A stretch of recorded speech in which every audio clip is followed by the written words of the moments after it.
2025 మే నెలలో medical termination pregnancy act కింద ఒకటి కేసు నమోదు చేయడం జరిగింది.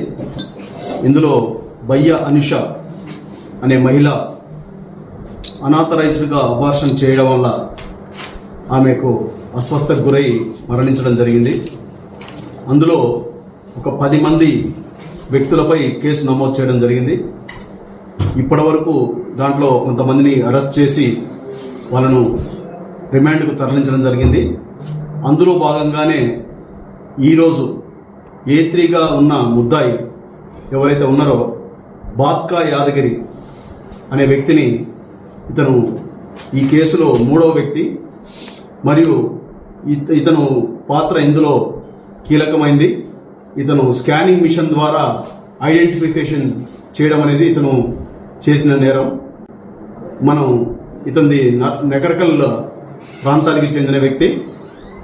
ఇతన్ని ఈరోజు మనం నెకరకల్ గ్రామంలో అతని ఇంటి దగ్గర అతన్ని అదుపులోకి తీసుకొని విచారించగా అతను చేసిన నేరాన్ని కూడా అంగీకరించి అతను స్కానింగ్ మిషన్ ద్వారా ఏ విధంగా చేయొచ్చు అనే దాని గురించి చెప్పి అతను చేసిన స్కానింగ్ మిషన్ని కూడా అతను చూపించడం జరిగింది.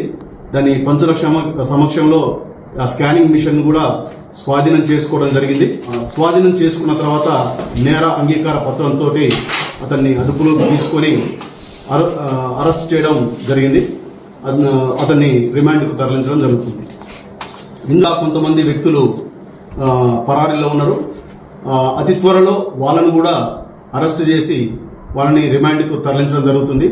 ఎవరు కూడా స్కానింగ్ సెంటర్లో అనాథరైజ్డ్గా ఎలాంటి పర్మిషన్ లేకుండా స్కానింగ్ సెంటర్లు పెట్టి లింగ నిర్ధారణ పరీక్షలు జరిపి వాళ్ళ ప్రాణాలకు ముప్పు వాటిల్లే విధంగా వీళ్ళు చేస్తున్నారు.